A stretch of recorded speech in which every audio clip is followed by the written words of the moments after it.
You don't have to wait until you reach financial independence to start enjoying your life. You can do that much earlier and start living a life that you love and that's true to you. Welcome to Freedom Before FI. Using FIRE and life design techniques, we help you create freedom on your way to FI instead of waiting until you're retired to do the things that light you up. I'm your host Greg, a FIRE movement and life design enthusiast. If you're itching to get freedom now, then let's do this.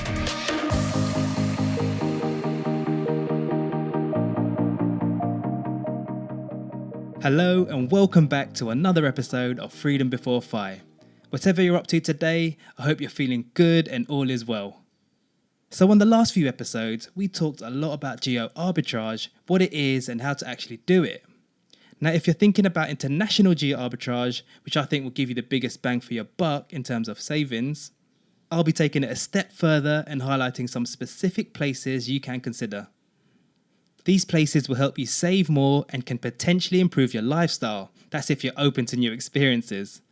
Now for this episode, I've chosen Southeast Asia as a region because although I've travelled to other areas, I've actually moved to Southeast Asia myself, and I've also visited these places. The area is also highly desired among travellers, expats and digital nomads, so it's tried and tested from both a business and leisure point of view. Plus, you can find loads of fresh coconuts around here, which happens to be my favourite fruit. Anyway, I'll be highlighting 3 of my favourite affordable places in Southeast Asia to live and to work. For each city, I'll briefly touch on 2 things. The first one is living costs, and secondly, what I love about the place. Now, before I get into my favourite 3, I just want to say something really quickly about the living costs. So I'll be using the website Nomad List, which is one of the most popular online resources for remote workers.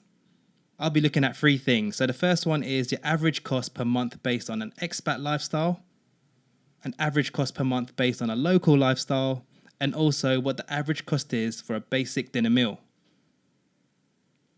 Now to help provide a benchmark, I'll be using San Francisco just for comparison purposes. This will give you a better picture of the saving benefits. So San Francisco has a population of over 900,000.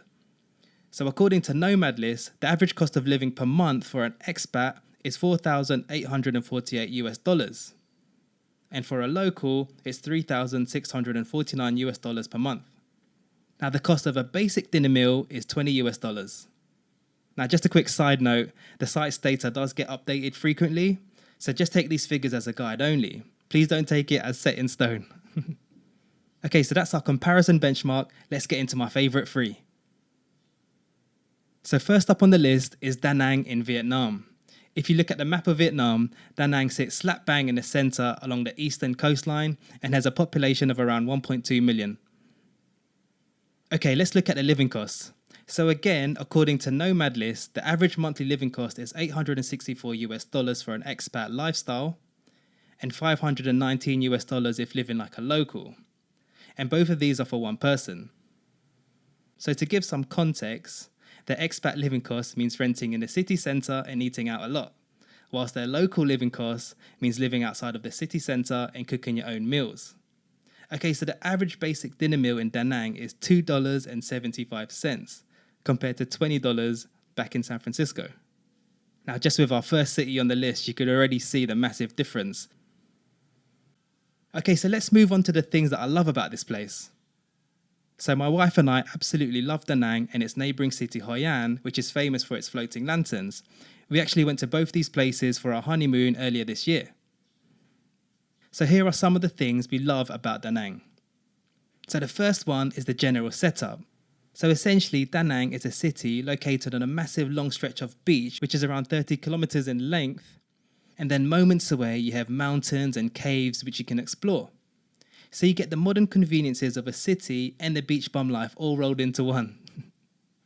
The second one is of course the food. Oh my gosh, this alone made our trip so memorable. Since I'm a veggie, there were loads of veggie versions of their famous dishes, so I was just in vegetarian heaven.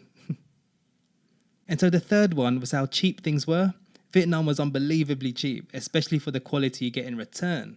Like from the food, the accommodation, the transport, you name it. Alright, so let's move over to the second one. So my second most affordable place in Southeast Asia is Chiang Mai in Thailand. Chiang Mai is a popular digital nomad destination known for having the most number of temples in the province. Over 300 actually. So similar to Da Nang, Chiang Mai also has a population of around 1.2 million. Okay, so let's firstly look at the living costs. So the average monthly living cost is $639 for expat living and $421 if living like a local, which is really cheap. Now a basic dinner will set you back a whopping $1.50, which is super cheap. Okay, so going over to the things that I love about Chiang Mai, the first one is, of course, I'm a foodie, so I have to mention the food. Seriously, it's out of this world. Just like how Indian cuisine uses a lot of spices, Thai dishes also use spices really well to give your food a nice aromatic punch. It just elevates it to another level. Anyway, I digress. I could go on about the food for ages.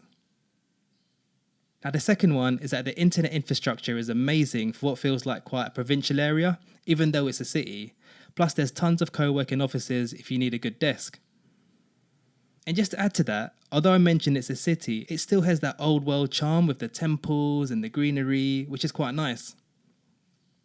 Now, the third thing is that the expat and nomad community is quite vibrant. I was able to meet quite a few people when I was there, and we've done lots of meetups and activities. Alright, so let's move over to the third one on the list. Okay, so my third most affordable place is Cebu City in the Philippines. Of course, I have to include the Philippines since I'm Filipino and I live here. So Cebu City has a population of around 3.3 million compared to Metro Manila, which is around 13.5 million. So I'd describe it as a mini Manila because it's still a bustling city, but it has some awesome features which I'll discuss in a moment. Okay, let's start with the living costs. So the average monthly living cost is $774 for expat living and $528 if living like a local. A basic dinner will set you back just under $3. So compared to the other two, generally the costs are slightly higher, but only slightly. Okay, so let's look at the things that I love about the place. Although it's a bustling city, the good things about it are, the first one is that it's slightly cheaper and less crowded than the capital Manila. Secondly, it's super accessible to Mactan Island. Now, what's awesome about Mactan Island is that it's a coral island and has sandy beaches, top-class hotels, restaurants, and water sports like diving and snorkeling. It's actually one of the places that I learned to freedive. Now, the third thing is its central location to a lot of surrounding attractions. For example, half an hour west by motorbike, you can hike and camp in the overlooking mountains. If you travel a few hours south by land, you can enjoy canyoneering or swimming with whale sharks. If you travel a few hours north, you can access the picturesque white sandy islands. You can also access our other favourite island called Bohol by ferry, where you can see things like the chocolate hills and the cute little tarsier primates. And lastly, if it's a big factor for you, English is spoken quite widely in Philippines due to the American influence. So overall, Cebu City gives you a good mix of modern city amenities while being close to some great outdoor activities. Now, if you prefer more coastal places with a slower pace of life, I'd recommend Dumaguete, which actually has a lot of US expats and retirees living there, and also Puerto Princesa in Palawan. Over there, you'll have the world-famous beaches of El Nido and Coron on your doorstep. Okay, so those are my favourite affordable cities to live and work in Southeast Asia. Now, before I wrap up, I just wanted to cover some important queries or concerns that Westerners usually have when thinking about Southeast Asia. And these include things like internet, safety, climate, and visas. So I'll just quickly cover these off in this last part. So just starting with internet, I would say that all these places have sufficient internet speeds to do your usual tasks like streaming and video calls. Some countries might have better speeds than others, but overall, I think you'll be absolutely fine internet-wise for fiber and for data. Safety-wise, I can't say that I felt in any way unsafe in my travels to these places. Obviously, you just have to be a bit street smart and not go to any dodgy-looking alleys at night time or have all your valuables on display. There's probably a bit of pickpocketing in some built-up areas, but overall, it was fine from my perspective. Regarding climate, I think it's fair to say expect a tropical climate, meaning hot and humid. There's usually 2 seasons in the tropics, the wet and the dry seasons. But if you're really sensitive to the heat, there's always a lot of places with air conditioning like malls, shops, restaurants, offices, coffee shops. in cars, in taxis, and obviously where you live. Now on visas, this might need a whole episode in itself, as there's a myriad of visa options. Plus each of these options may only apply to certain countries. However, from what I've seen, you can get tourist visas that last anything from around 15 to 90 days, depending on what country you're from and if you meet the requirements.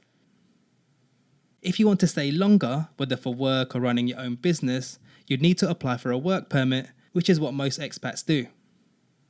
Otherwise, there are permanent residency programs for foreigners, but you do need to invest a sizable amount in local entities, for example, real estate or banks.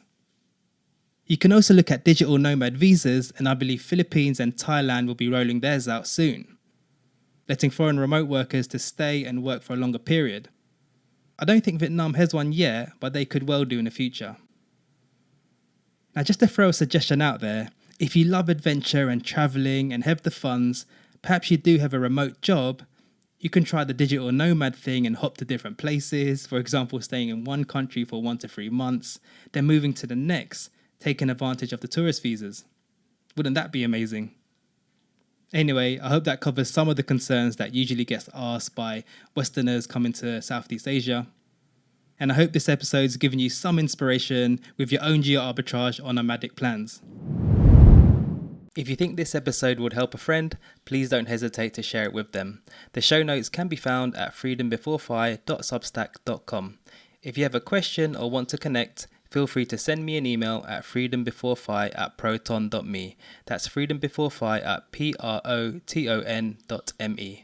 If you found this show useful and want to be notified of future episodes, you can follow us on Spotify or Apple via the show's main page or on whatever app you're using right now.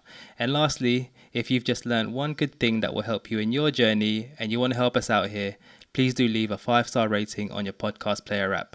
If you're using Apple Podcasts, you can even leave a nice review by scrolling to the bottom of the podcast page. That would help us out loads.